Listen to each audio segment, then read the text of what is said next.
لله وكفى وسلام على عباده الذين اصطفى أما بعد فأعوذ بالله من الشيطان الرجيم بسم الله الرحمن الرحيم ومن أعرض عن ذكري فإن له معيشة ضنكا ونحشره يوم القيامة أعمى قال رب لم حشرتني أعمى وقد كنت بصيرا قال كذلك أتتك آياتنا فنسيتها وكذلك اليوم تنسى وقد قال الله تبارك وتعالى في مقام آخر إن الله وملائكته يصلون على النبي يا أيها الذين آمنوا صلوا عليه وسلموا تسليما सब साथी दिल जी मोहब्बत से हुजूर अकबर सल्लल्लाहु अलैहि वसल्लम के दुरूद शरीफ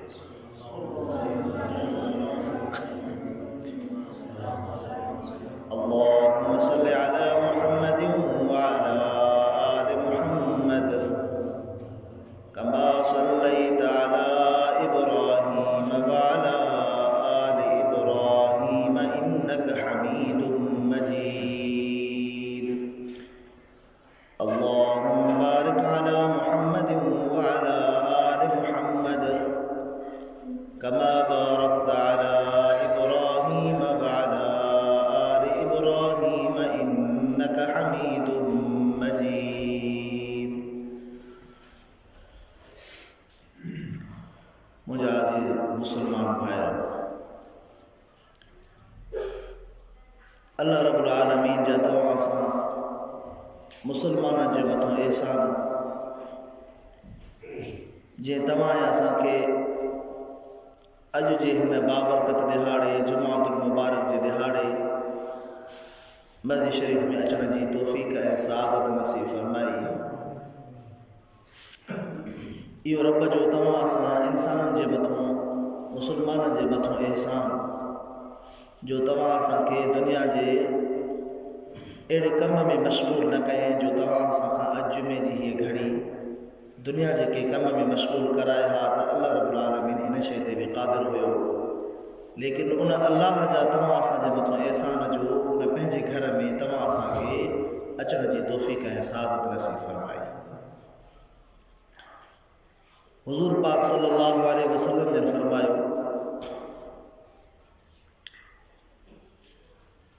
त इंसान ज़ात खे दुनिया जे अंदरि अल्लाह रब्बुल आलमीन अशरफुल मखलूक़ात बणायो आहे। दुनिया जे अंदरि अल्लाह रब्बुल आलमीन जूं ॿियूं बि खोड़ सारियूं मखलूक़ूं आहिनि। जानवर बि अल्लाह जी हिकिड़ी मखलूक़, वण टण बि अल्लाह जी हिकिड़ी मखलूक़, जीत किवलियूं माकुड़ा इहा बि अल्लाह जी हिकिड़ी मखलूक़, सिज ऐं चंड ऐं तारा इहा बि अल्लाह जी हिकिड़ी मखलूक़, आसमान ऐं ज़मीन इहा बि अल्लाह जी हिकिड़ी मखलूक़, जिन बि हिकिड़ी अल्लाह जी मखलूक़, फ़रिश्ता बि अल्लाह जी मखलूक़, अलाए केतिरियूं मखलूक़ात अल्लाह रब्बुल आलमीन दुनिया जी हिन चरखे में पैदा फरमायूं, लेकिन उन्हनि सभिनीनि मखलूक़ात मां अफ़ज़ल ऐं आला अल्लाह रब्बुल आलमीन इंसान ज़ात खे बणायो जो अल्लाह रब्बुल आलमीन टिनि क़स्मनि खां बाद में इहा शइ बयानु फरमाई त असां इंसान खे इंतिहाई हसीन ऐं जमील पैदा फरमायो। वत्तीन वज़ैतून वतूर सीनीन वहादल बलदिल अमीन लक़द ख़लक़नल इंसान फ़ी अहसनि तक़वीम त तहक़ीक़ असां इंसान खे सुहिणे ऐं सुठे सांचे में पैदा फरमायो। इन इंसान सिर्फ़ पंहिंजी तख़लीक़ जे मथां नज़र करे त अल्लाह रब्बुल आलमीन मूंखे पैदा कीअं फ़रमायो त त इंसान जेको गाफ़िल थी करे अल्लाह रब्बुल आलमीन खां ज़िंदगी गुज़ारे थो, जेकॾहिं उन जी आयत जे अंदरि थोरो गौर ऐं फ़िक्र करे त उन खे अल्लाह रब्बुल आलमीन जो रस्तो अची वेंदो, राह हिदायत अची वेंदी। रब से फरमाए सुम्मा ख़लक़नल नुतफ़त अलक़तन फ़ख़लक़नल अलक़त मुदग़तन फ़ख़लक़नल मुदग़त इज़ामा फ़कसौनल इज़ाम लहमन सुम्मा अंशअनाहु ख़ल्क़न आख़र। इन आयत सगोरी जे अंदरि अल्लाह रब्बुल आलमीन इहा ॻाल्हि बयानु फरमाई त असां सभ खां पहिरियां इंसान खे हिकिड़ो दिगो बणायोसीं रत जो, उहो गंदो कतरो जेकॾहिं इंसान जे जिस्म खे लॻे त उहो बि पलीत, कपिड़े खे लॻे त कपिड़ो बि पलीत। हाणे उन ई रत ऐं गंद ऐं किचिरे जे लॻण सां इंसान जेकॾहिं मज़े शरीर में अचे थो, वुज़ू करे एहतमाम सां निमाज़ बि पढ़े थो त उन इंसान जी निमाज़ ई नथी थिए। अहिड़े गंदे कचिरे में इंसान खे अल्लाह रब्बुल आलमीन पैदा फरमायो। रब साईं फरमायो त पोइ असां उन जे मथां गोश्त चाढ़ियोसीं, गोश्त जे मथां उन हॾनि जे मथां गोश्त चाढ़ियोसीं। पोइ सुम्मा अंशअनाहु ख़ल्क़न आख़र, पोइ हसीन जमील ॿी मख़लूक़ थी पई। फ़तबारकल्लाहु अहसनुल ख़ालिक़ीन। अल्लाह रब्बुल आलमीन फरमायो त बरकत वारी ज़ात आहे उहा अल्लाह रब्बुल आलमीन जी ज़ात जे तव्हां असां इंसान खे हसीन जमील करे पैदा फरमायो। अहसन जी लफ़्ज़ी माना आहे वधीक सुहिणो। उलमा इकराम इन जी माना सही नमूने सां ॼाणनि था त इहो इस्म तफ़सील मुज़क्कर जो सीगो आहे। जेके सर्फ़ जी गर्दान इब्तिदाई तालिब इल्म में पढ़ंदा आहिनि उनखे मालूम आहे त अल्लाह रब्बुल आलमीन गोया के इंसान ज़ात खे तमामु वधीक सुहिणो पैदा फरमायो आहे। इंसान जी तारीफ़ अञा मुस्लमान जी तारीफ़ न आहे। जेको इंसान दुनिया जे अंदरि अल्लाह रब्बुल आलमीन पूरी मख़लूक़ात जे मथां उनखे हाकिमियत ॾिनी आहे। कीअं? दुनिया में खोड़ सारियूं अल्लाह रब्बुल आलमीन ॿियूं बि मख़लूक़ूं पैदा फरमायूं, लेकिन उहे सभु मख़लूक़ात इंसान जी ख़िदमत में मशगूल आहिनि। तव्हां असां जानवरनि खे ॾिसंदा आहियूं त उहे जानवर तव्हां असांजी ख़िदमत में आहिनि। हाणे जेकॾहिं जानवर मेंहिं आहे त तव्हां असांखे उन जे खीर जी ज़रूरत बि आहे, ऐं वक़्तु पवंदो त कॾहिं इहो ज़िबह थींदो, पोइ कासाई उनखे ज़िबह करे तव्हां असांखे उहो गोश्त बि नसीब थिए थो उनजो। माना असां उन जानवरनि मां बि फ़ाइदो वरितोसीं, असां मूं त जानवरनि फ़ाइदो को कोन वरितो। ऐं अहिड़े नमूने सां बि खोड़ सारियूं मख़लूक़तूं वण ऐं टण आहिनि। कॾहिं असां उन मां मेवे जो फ़ाइदो वठूं था, कॾहिं असां उन मां छांव जो फ़ाइदो वठूं था, कॾहिं असां उन्हनि मां पंहिंजे जानवरनि जे लाइ उहो गाह जो फ़ाइदो वठूं था। इन सभिनि शयुनि में ईअं मालूम थियो त अल्लाह रब्बुल आलमीन इन सभिनि मख़लूक़ात खे तव्हां असांजो ताबे बणायो। हाणे इंसान ज़ात सभिनि मख़लूक़ात खां मथे थियो ऐं उहो अहसन आहे जेको अल्लाह रब्बुल आलमीन टिनि क़िस्मनि खां बाद में फरमायो फी अहसन तक़वीम। उनजो मतिलबु इहो आहे त इंसान तमामु मख़लूक़ात खां वधीक सुहिणो बि आहे, त फज़ीलत वारो बि आहे, त हाकिम बि आहे सभिनि मख़लूक़ात ते। हाणे इंसान जे ज़िमे में कहिड़ी शइ आहे? उहा सूरत ज़ारियात जे अंदरि अल्लाह रब्बुल आलमीन तव्हां असांखे ॿुधाई त हाणे दुनिया जे अंदरि ॾिसो, जेकॾहिं को उस्तादु आहे त उहो पंहिंजे शागिर्द खे चवंदो त पुट हे फलाणो कमु करे अचो। ऐं अहिड़े नमूने सां जेकॾहिं पीउ आहे त उहो पंहिंजे पुट खे चवंदो त हीउ फलाणो कमु करे अचो।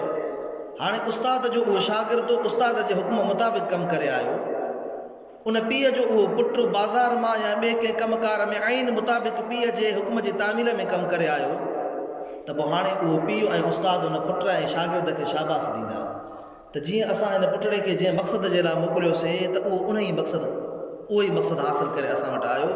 ऐं उस्ताद बि उहो उन तालिब ऐं शागिर्द खां ख़ुशि थींदो जंहिं उस्ताद उन तालिब खे कमु ॾिसियो ऐं तालिब उहो उन ई नमूने सां कमु करे आयो, त उहो उस्ताद बि ऐं पीउ बि चवंदो त यार असांजो छोकिरो ॾाढो दाना आहे, अख़लाक वारो आहे, जीअं असां हुनखे चयोसीं ईअं करे आयो ऐं असांजी उन वटि अहमियत थींदी। अञा अलाह से फरमायो त दुनिया जा इंसानो असां तव्हांखे ज़मीन जे तख़्ते ते अजायो पैदा न कयो आहे त बसि दुनिया जा ऐश अशरत कंदा वठो।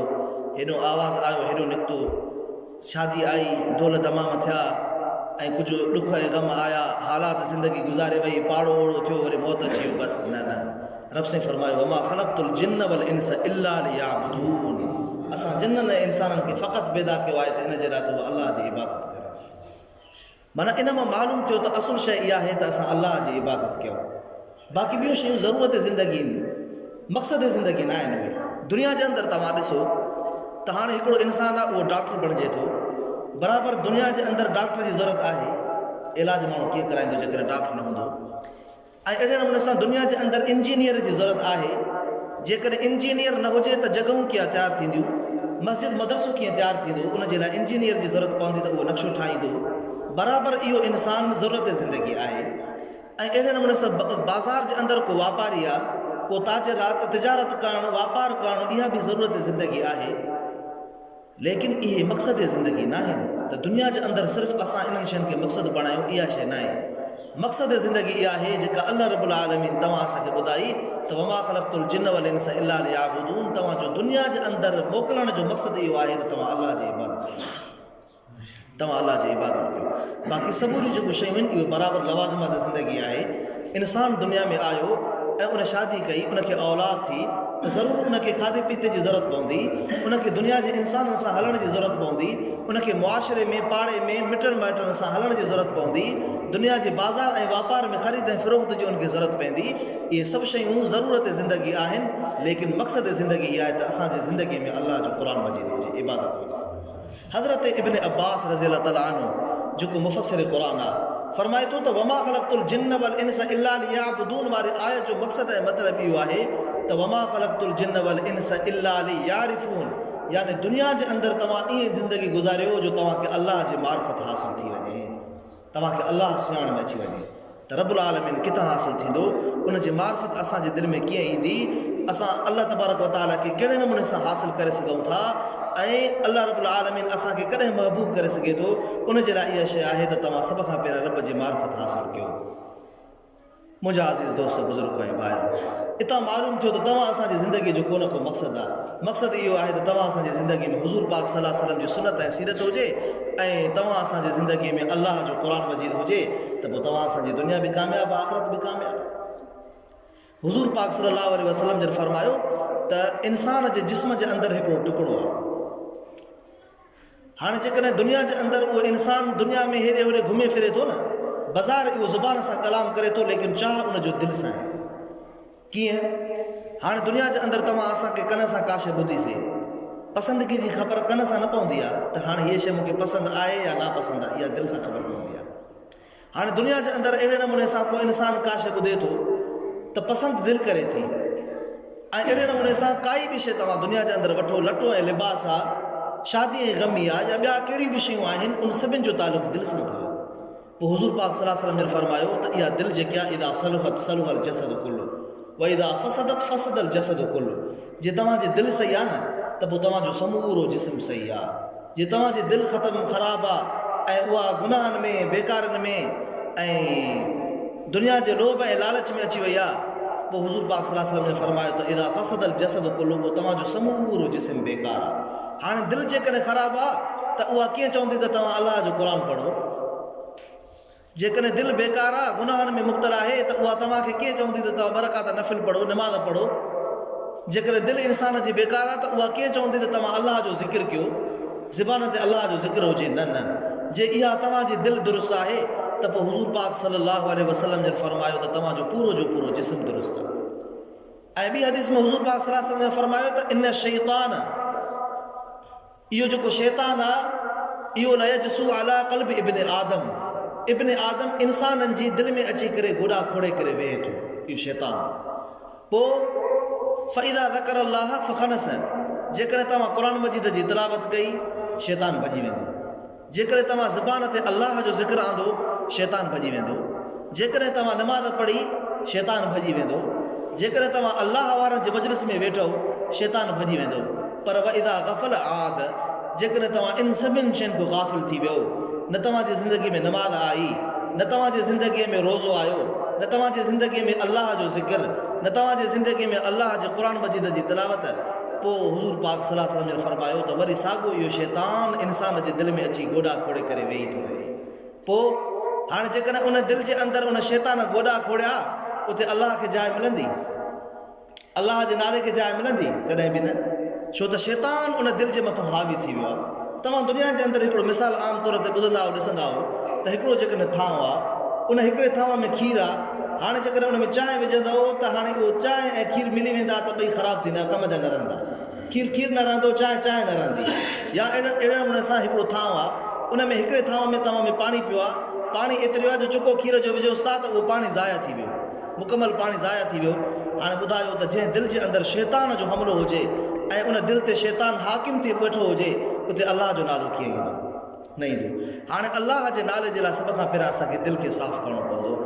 दुनिया जे अंदरि इहो दस्तूर आहे, हिकिड़ो ख़सीस जानवर थींदो आहे न, जानवर, पोइ उन जानवर खे वेहण जे लाइ या जिते उनजे ॿधण जो जॻह मक़ाम हूंदो आहे, पोइ उते बि दुनिया जा इंसान जे लाइ सफ़ाई ज़रूरु कंदा आहिनि त बाबा हिते मेंह आहे, ढोर ढगो आहे, इहो सफ़ाई सुथराई सां थोरो वेहे। जेकर गंद किचिरो उहो शइ करे थो अहिड़े क़िस्म जो जानवर, त साफ़ु करे उते घर में औरतूं के मर्द पोइ उते अची करे उन जानवर जे लाइ जॻह ठाहींदा आहिनि त इहो अची करे वेहे। या अहिड़े नमूने सां ॿिए नंबर ते दुनिया जे अंदरि इहो दस्तूर आहे, को महिमान आयो, आमतौर ते इंसानु जंहिं जॻह ते वेठो, पर जेकर ख़बर पएसि त को महिमान अचे थो त पोइ का सुठी रेली, का चादर खणी करे विछाईंदो आहे, का खट खणी करे रखंदो आहे त महिमान अचे थो त उन महिमान जो थोरो मक़ाम इज़त थिए, असां उनजे करे इहा सफ़ाई था कयूं। पोइ हाणे जंहिं दिलि में शैतान वेठो आहे, इन शैतान खे कढण जे लाइ अलाह जो नालो ईअं न ईंदो, सभ खां पहिरियां असांखे हिन दिलि जी सफ़ाई करिणी पवंदी। दिलि जी सफ़ाई थींदी त अलाह जो नालो ईंदो। हाणे तव्हां ॿुधायो, सभ खां असां वटि अहम ॻाल्हि इहा आहे त अलाह जो नालो असांजे दिलि में हुजे न, ईमान हुजे न। सभ खां पहिरियां मुस्लमान जी दिलि जी चाहत इहा आहे त असांजे दिलि में ईमान हुजे। हाणे ईमान जे लाइ असांखे अलाह जे नाले खे दिलि में जाइ ॾियणु आहे। पोइ उनजे लाइ इहो आहे त असांखे सभिनि खां पहिरियां इहे ख़बासतूं दिलि जूं कढणियूं पवंदियूं, राग कढणो पवंदो, मूसीक़ी कढणी पवंदी। इहे जेके नफ़्सानी ख़्वाहिशतूं आहिनि न, इंसान खे नफ़्सानी ख़्वाहिशतूं कंदियूं आहिनि त हाणे हे गुनाह जो कमु कर, हाणे हिन वापार में ॿ नंबरी कर, हाणे हिन पाड़ेसरी सां ईज़ाए, हाणे हिन भाउ सां तकलीफ़ ॾेसि, हाणे हिन मुस्लमान खे हीअं कर। इहे सभु शयूं इंसान जे दिलि मां थींदियूं आहिनि, पोइ अची करे इंसानु हुन सां कंदो आहे। कॾहिं बि ईअं न आहे जो कन जेका शइ करनि उहा शइ थींदी, न। दिलि चवंदी पोइ कन ॿुधा, दिलि चवंदी पोइ हथ कंदा, दिलि चवंदी पोइ पेर खणंदासीं। त असांजो दिलि जो इरादो थियो आहे त असां ॾहरकी मां थी चऊं, हाले शरीफ़ मां थी चऊं, ॿेर शरीफ़ मां थी चऊं, की दरगाह मां थी चऊं। हाणे इहो दिलि जो इरादो आहे न। हाणे अहिड़े नमूने सां दिलि जो इरादो इहो बि आहे त फलाणे जॻह ते राग ऐं मूसीक़ी आहे, बाबा ॻोठ वारा अचो हलूं गॾिजी करे राग ॿुधूं, मिड़े दिलि ख़ुशि थी पवंदी, ईअं चवंदा आहियूं। पोइ हाणे दिलि खे ख़ुशि करिणो आहे, पोइ उहा अवां असां मुस्लमाननि जी मर्ज़ी आहे, अलाह जे नाले सां क़ुर सां असां हुनखे ख़ुशि कयूं या राग ऐं मूसीक़ी सां हुनखे ख़ुशि कयूं। इहो तव्हां असांजे हथ में आहे। पर दुनिया जी ज़िंदगी, हुज़ूर पाक सल्लल्लाहु अलैहि वसल्लम फरमायो त इहा चंद ॾियारा अथव, मुसाफ़िरनि वांगुरु ज़िंदगी गुज़ारियो। जीअं हुज़ूर पाक सल्लल्लाहु अलैहि वसल्लम जी हदीस बि आहे त दुनिया जे अंदरि तव्हां मुसाफ़िरनि वांगुरु ज़िंदगी गुज़ारियो।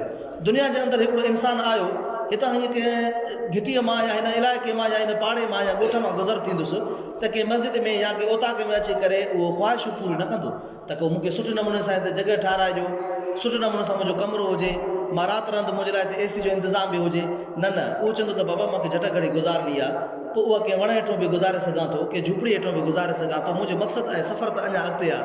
पोइ अहिड़े नमूने सां दुनिया जा इंसान, हुज़ूर पाक सल्लल्लाहु अलैहि वसल्लम जे फरमायो त दुनिया जे अंदरि बि तव्हां ज़िंदगी ईअं गुज़ारियो। कीअं जो दुनिया जे अंदरि तव्हां दुनिया जी शयुनि खे मक़सदु न बणायो त असांखे हीअ शइ ज़रूरु हासिलु थिए, न। छो त दुनिया त असुल आहे काफ़िर जे लाइ, दुनिया सिजन लिल मुमिन व जन्नत लिल काफ़िर। हुज़ूर पाक सल्लल्लाहु अलैहि वसल्लम फरमायो दुनिया जे अंदरि ख़्वाहिशात जेकी करे उहो काफ़िर करे सघे थो त मूंखे महल सुठो हुजे, मूंखे जेको आहे सो उम्दा क़िस्म जी गाड़ी हुजे, उम्दा क़िस्म जो मूं वटि लिबास हुजे। इहे ख़्वाहिशूं, इहो सभु शैतान दुनिया जे अंदरि उहो काफ़िर करे सघे थो। छो त इंसान ऐं मुस्लमान कल में पाण मुस्लमान जी जन्नत अञा अॻिते आहे। मसलुल जन्नत लती वअदल मुत्तक़ून। रब से फरमाए थो दुनिया जे अंदरि जेकर तव्हां तक़वा वारी ज़िंदगी गुज़ारे आहियो, इन दिलि में अलाह जे नाले खे विया आहियो, क़ुर मजीद खे विया आहियो, ज़िक्र ऐं अज़कार इन दिलि सां कयव, पोइ मसलुल जन्नत लती वअदल मुत्तक़ून फ़ीहा अनहार मिन माइन गैर आसिन व अनहार मिन लबन लम यतगय्यर तामु व अनहार मिन खमर लज़्ज़त लिशारिबीन व अनहार मिन असर मुसफ़ा व लम फ़ीहा मिन कुल समरात। असां जन्नत जे अंदरि तव्हांखे एॾो ख़ुशि कंदासीं जो पाणी बि अहिड़ो गैर आसिन कंहिं बि क़िस्म जी बूइ न हूंदी। ऐं दुनिया जे अंदरि तव्हां खीरु पींदा हो, बराबरि उन में पाणी जो चुको पइजी वेंदो आहे, लेकिन असां तव्हांखे ख़ालिस जन्नत जे अंदरि खीरु पीआईंदासीं। माखी जे अंदरि बि ॿ नंबरी थी सघंदी आहे, पहिरियों असां चेक कंदा आहियूं यार हले ॿ नंबर आहे, हले असुल आहे, लेकिन अलाह से क़ुर में फरमायो असां तव्हांखे असुल माखी खाराईंदासीं। इहे सभु शयूं तव्हां असां जेको दुनिया जे अंदरि पसंदि कयूं था, इहे असांखे जन्नत में मिलंदियूं असली हालत में। शर्त इहो आहे त दुनिया जे अंदरि अलाह जो हुकुम मुताबिक़ ज़िंदगी गुज़ारे, सिर्फ़ु शर्त इहो आहे। पोइ हाणे इन जे लाइ कीअं उसूल थींदो? सभ खां पहिरियां इहा शइ आहे त असां पाण नेकोकार थियूं, पोइ असांजी औलाद थींदी।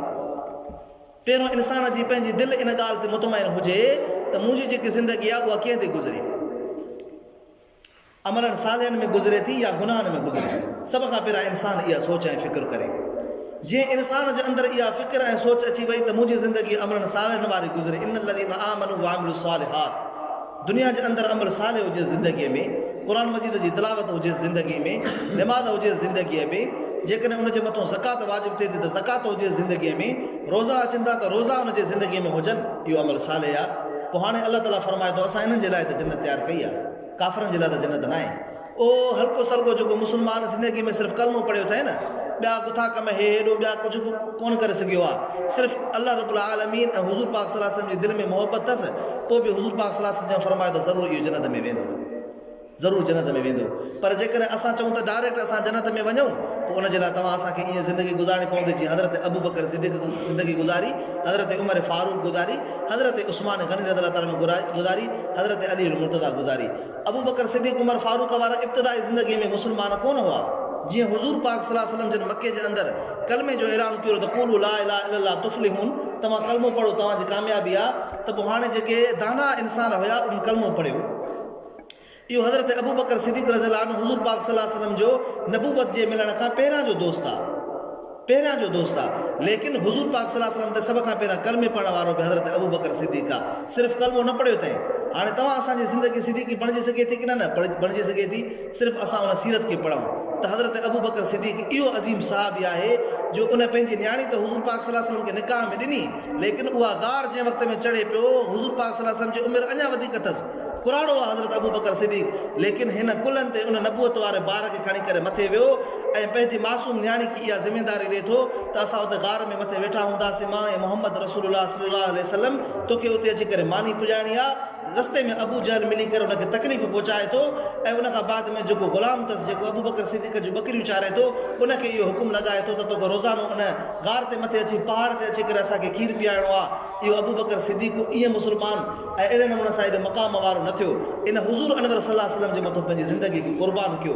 हाणे जेकॾहिं तव्हां असां मुस्लमान बि चाहियूं था त दुनिया जे अंदरि तव्हां असांजी ज़िंदगी सिद्दीक़ियत बणिजी वञे, त पोइ तव्हां असां बि पंहिंजी ज़िंदगीअ जे अंदरि हुज़ूर अनवर सल्लल्लाहु अलैहि वसल्लम जी सीरत तय्यबा खे अपनायूं। ऐं दुनिया जे अंदरि सभ खां बहितरीन तरीक़ो बि इहो ई आहे जो हुज़ूर पाक अल्लाह ताला फरमायो, लक़द कान लकुम फी रसूलिल्लाहि उसवतुन हसनतुन लिमन कान यरजुल्लाह। दुनिया जे अंदरि जेकॾहिं को इंसान चाहे थो त मूंखे राह सुठी मिली वञे, रस्तो सुठो मिली वञे, खोड़ सारा इंसान आहिनि चवंदा आहिनि साईं 72 फ़िरका आहिनि, असां कहिड़े फ़िरके ते हलूं? हो चवनि था असांजे पोयों कट लॻो, हो चवनि था असांजे पोयों कट लॻो, असां हक़ ऐं सच ते हूं। पर एतिरो इंसान खे अलाह से अकुल ॾिनो आहे जो हिन क़ुरान मजीद जी तिलावत करे तर्जुमो पढ़े, पोइ हाणे इन क़ुरान जे मुताबिक़ जेकॾहिं उनजी ज़िंदगी आहे पोइ उनजी कट लॻे। ज़रूरु न आहे त कंहिं मौलवी जे चवण ते कट लॻे, न न, इन क़ुरान मजीद खे तफ़सीर ऐं तर्जुमे सां पढ़े, पोइ हाणे उहो क़ुरान मजीद तफ़सीर ऐं तर्जुमे सां जंहिं जमात में उनखे नज़र अचे उनजी कट लॻी पए, पोइ उहो गोया के उहो जन्नत वारो रस्तो आहे। ओ जंहिंजे लाइ हुज़ूर पाक सल्लल्लाहु अलैहि वसल्लम ने फरमायो त ओ कड़ी कड़ी सां मिलंदी। हुज़ूर पाक सल्लल्लाहु अलैहि वसल्लम को वठी करे सहाबा, ताबाइन, तबा ताबाइन, असलाफ, असांजा अकाबिरीन, बुज़ुर्गान दीन, औलिया अल्लाह, उलमा इकराम, पोइ आख़िरी कड़ी ताईं अची करे इन इंसान जो तालुक़ु गोया कि हुज़ूर पाक सल्लल्लाहु अलैहि वसल्लम सां थिए थो। पोइ इहो कीअं तालुक़ु मिलंदो? इहो हिन क़ुरान मजीद सां तालुक़ु मिली सघे थो, उहो तालुक़ु न मिलंदो कॾहिं बि। इंसान दुनिया जे अंदरि इहा शइ सोचींदो आहे त असांखे राहत मिले, बाबा ज़मीन आहे, ॿनी ॿारो आहे, या बाज़ार ऐं शहर जे अंदरि असांजो वञणु थिए थो सिर्फ़ु इन जे करे त असां कुझु कयूं, कुझु पेट जे लाइ कयूं, कुझु घर ॿारनि जे लाइ कयूं, कुझु औरतुनि जे लाइ जेके घर में पयूं उन जे लाइ कयूं। हाणे दुनिया जे अंदरि इहो इंसान भला मुस्लमान जंहिं इंसान खे एतिरी ख़बर पवे थी त मूं वटि जेकॾहिं सुठा पैसा हूंदा त मां घर बि सुठो ठाराए सघां थो, मूं वटि सुठा पैसा आहिनि त लटो लिबास बि सुठो पाए सघां थो, मूं वटि सुठा पैसा आहिनि त मां उम्दा क़िस्म जी गाॾी बि ख़रीद करे सघां थो जो गर्मियुनि में असां AC में सफ़र करे सघूं, इहे सभु शयूं सम्झे थो न। पोइ इहो नथो सम्झे त दुनिया जे अंदरि हुज़ूर पाक सल्लल्लाहु अलैहि वसल्लम ने इहो फरमायो त जेकॾहिं तव्हां एसियुनि वारियूं जॻहियूं चाहियो था, उम्दा क़िस्म जा खाधा चाहियो था, उम्दा क़िस्म जो लिबास चाहियो था, त सिर्फ़ु हिकिड़ो कमु कयो, उहो इहो कमु आहे त तव्हांजो अक़ीदो दुरुस्त हुजे, तौहीद ते हुजे, ऐं ॿिए नंबर ते हुज़ूर पाक सल्लल्लाहु अलैहि वसल्लम सां मोहबत ऐं सीरत हुजे तव्हांजी ज़िंदगी में।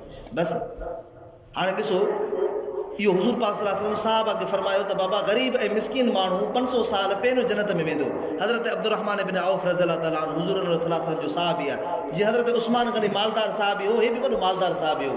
इहो उथी बीठो, साईं मां त हर कमु तव्हांखे पुछा करे कमु कंदो आहियां, मां त तव्हांजो साहबी आहियां, नमाज़ में बि पहिरीं सफ़ में आहियां, जंग जो ऐलान थिए थो माल बि ॾियां थो, जेकॾहिं अञा ॿियो को मशवरो आहे त मशवरे में बि मां अॻ में अचां थो, ऐं मूंखे सभु माण्हू सुञाणनि था मां पको ठको मुस्लमान आहियां, मुनाफ़िक़ बि न आहियां, पोइ भला मां बि 500 साल खां बाद में जन्नत में वेंदुसि?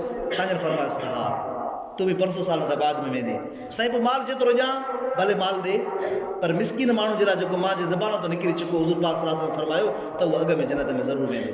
पोइ ॾिसो हाणे इन सहाबा किराम जे लाइ अहिड़ो आहे त तव्हां असां पंहिंजी ज़िंदगी ते नज़र कयूं त तव्हां असां में केतिरो ईमान आहे, तव्हां असां में केतिरी नमाज़ आहे, तव्हां असां में केतिरी तिलावत आहे, हाणे असां पंहिंजो सॼो 24 कलाक जेकी ज़िंदगी गुज़ारियूं था थोरो बि सिर्फ़ु शाम जे वक़्त में असां इहो गौर ऐं फ़िक्र कयूं त शाम जे वॻड़े में असां वेही करे त असां अॼु भला नमाज़ जेकी पढ़ीसीं उहा कीअं पढ़ीसीं, आया पहिरियों पढ़ीसीं या न पढ़ीसीं, जे पढ़ीसीं त कीअं पढ़ीसीं, आया नमाज़ जे लाइ असां वुज़ू दुरुस्त कयोसीं, असांखे वुज़ू जी मालूमात आहे त वुज़ू में फ़र्ज़ छा आहिनि, वुज़ू में सुनतूं कहिड़ियूं आहिनि, इहा मालूमात आहे की न मुस्लमान हो न हुजणु घुरिजे न मालूमात, मुस्लमान खे इन शइ जी मालूमात हुजणु घुरिजे न बाबा त वुज़ू में कहिड़ियूं शयूं फ़र्ज़ आहिनि।